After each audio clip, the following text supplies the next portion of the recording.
my pleasure being here, and today I'm going to tell you three stories. Now, the first story is about a child. A child is born, and his first taste of food other than mother's milk is in a ceremony, some called Annaparashan, some call something else. So a child is born, and then his first taste outside of mother's milk of food is through a ceremony. And then a new world opens in front of this child. A world of food, a world of magic. And then he realizes his mother kind of walks into this small cabin and then comes up with these magical dishes, or his or her mother just walks in and comes out like a magician, and he realizes the power of that cabin. He starts following her mom into that cabin, and it's something called a kitchen. And sitting right next to her when she's cooking on the stove, wo aanchal pakad ke, you try and see what's going on. And then you realize that there's a world called the world of cooking. For some of us, it is the grandmothers. For some of us, it is the mothers. That is our first introduction to food. That's when a relationship with food starts for that child, which he's going to carry for the rest of his life, whether we like it or not. We have a relationship to food. हम सब का खाने के साथ एक रिश्ता है, और वो अंत तक रहेगा. Now, the child then realizes that food is not just what's cooked in the kitchen, because one day his mom or grandmom says, "Hey, can you get me 100 grams sugar because I need to cook tea or mehman aane wale." Then he goes to this neighborhood grocer, this pansari, and says, "Can I have 100 grams of sugar?" And then he realizes, oh, there's this masala, that masala, there are these piles of masalas that he didn't even know about. And he starts talking about them. He said, "What is that? What is that? What is that?" That's his second relationship. That's the next step of his relationship to food. The relationship with the ingredient. That's mesmerizing part 2 for the child. And then the child grows, and then he realizes there's a community. Community assembles at churches, temples. In India, it assembles at churches, temples, gurudwaras, and people eat together. And it's kind of fun. And everybody seems to be so happy eating together. So food is a lot more than just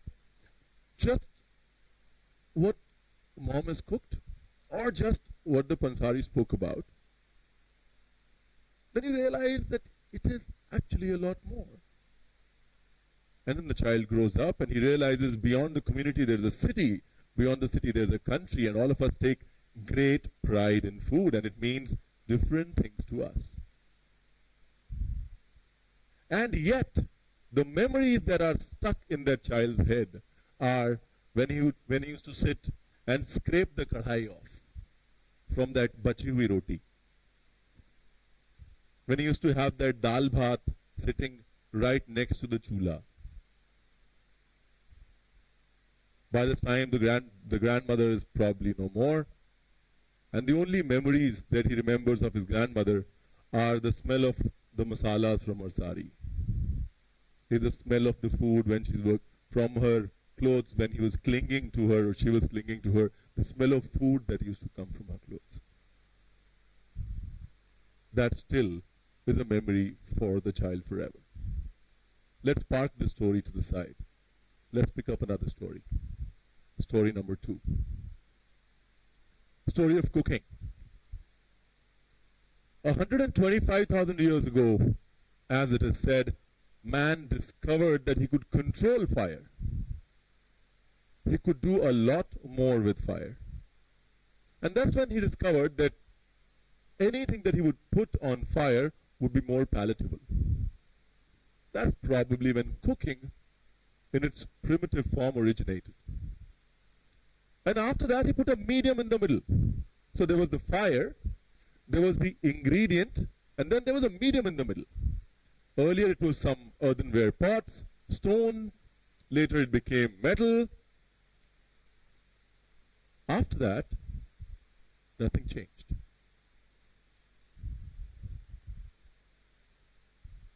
What changed was civilizations and how they took to cooking.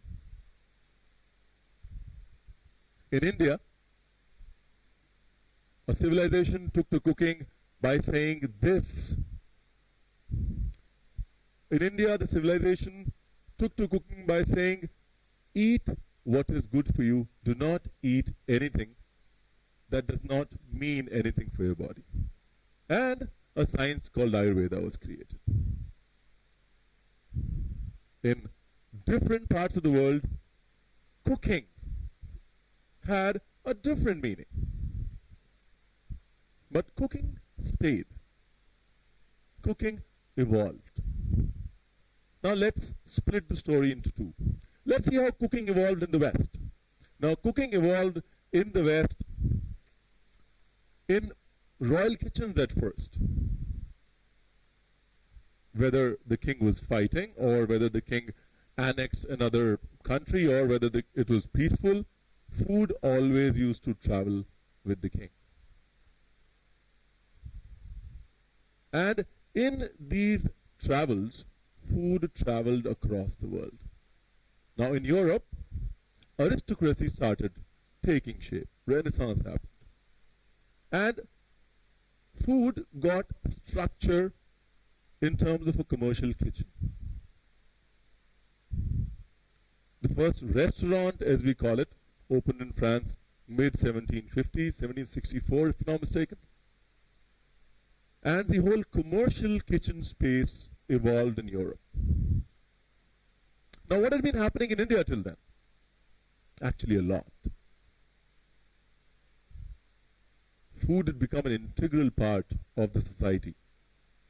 And we are at mid 1700s.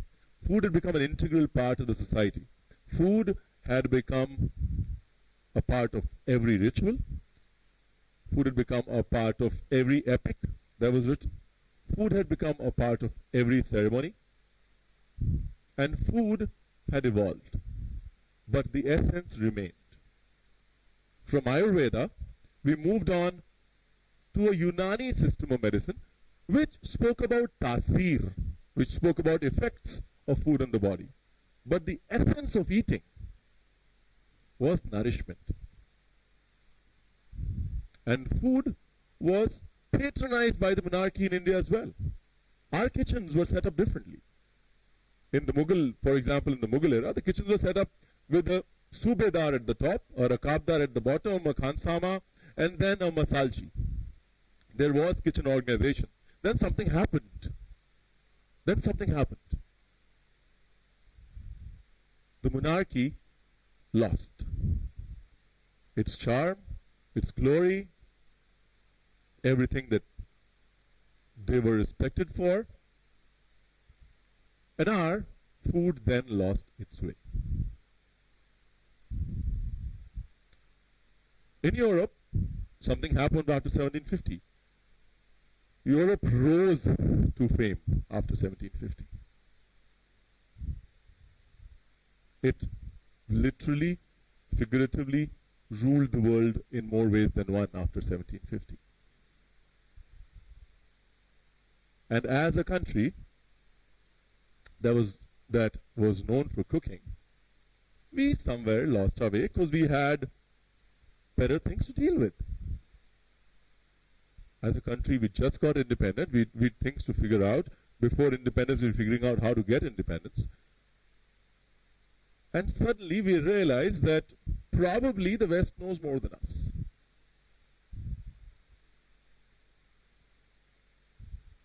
And that is story number 2. Let's park it on one side. Now the third story.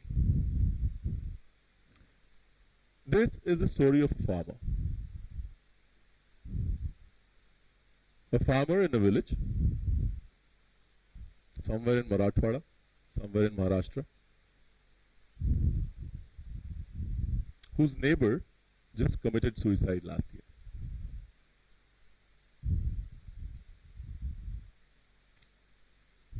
There were 12,900 odd farmer suicides last year, as per recorded data from the Hindu. Unfortunately, we've not fallen below the 12,000 mark in the last 5 years.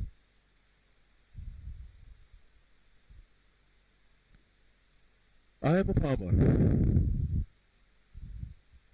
and my neighbor committed suicide. I see his family suffer. Yet I see an impending drought.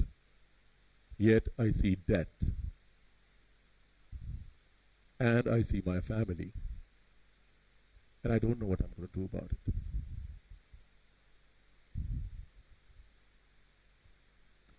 Now let's bring all these three stories together and come to beyond.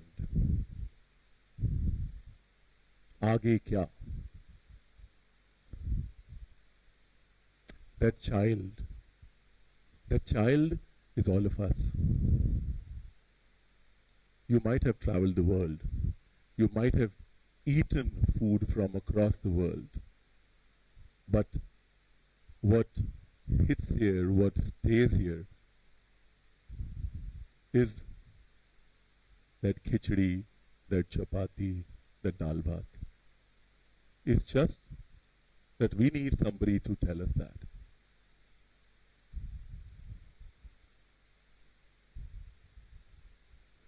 There's a movie, Citizen Kane, Orson Welles. A lot of us would have seen it. So, gentleman, the movie starts, a gentleman's on his deathbed and he says, rosebud. And the whole movie is about finding what that rosebud is. And the movie kind of works backwards in a flashback. It shows the time when the gentleman was a little boy playing on the snow on a sled, a snowboard of sorts. And suddenly his maternal uncle comes and says, I will give you the world. I will educate you. I will show you the world. I will take you all over. And so it happens. Eventually, the gentleman runs for president. But at the end of it, he says Rosebud and dies. The last shot of the movie is when they're throwing away less valuable stuff, dumping it into the fire. The last thing they throw away is the snowboard that he was skating on. And behind the snowboard is etched Rosebud.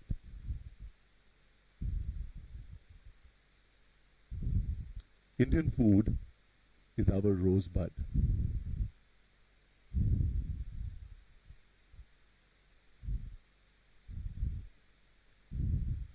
Indian food, Indian grains, Indian ingredients have more character, history than we can imagine.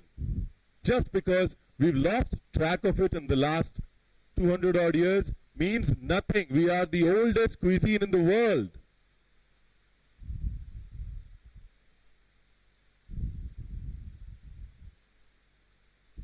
Before we get awed with the West, we need to look within. कहते हैं पेड़ वही ऊंचा जाता है जिसकी जड़ें सबसे गहरी होती. If we have to take on the world, we have to look at ourselves. Today I see quinoa being sold at 2,000 rupees a kilo. And that Rajgire ka laddu that we all grew up with outside our schools is amaranth, as nutritious as quinoa, if not more. Sold at 80 rupees a kilo, and we are also bargaining every $5 for that, knowing that that money is going somewhere in some proportion to the farmer. Why so?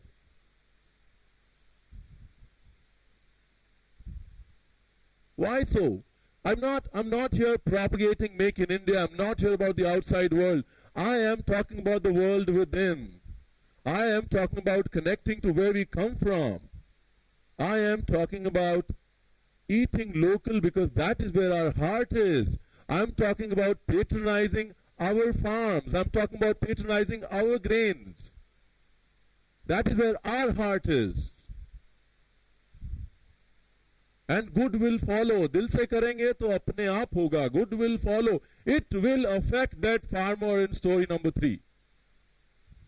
That's all I have to say. Let's all eat local. Let's all respect our food. And let's all create that beyond for Indian food and Indian ingredients in 2016. Thank you very much. Thank you. You were a brilliant audience. Thank you.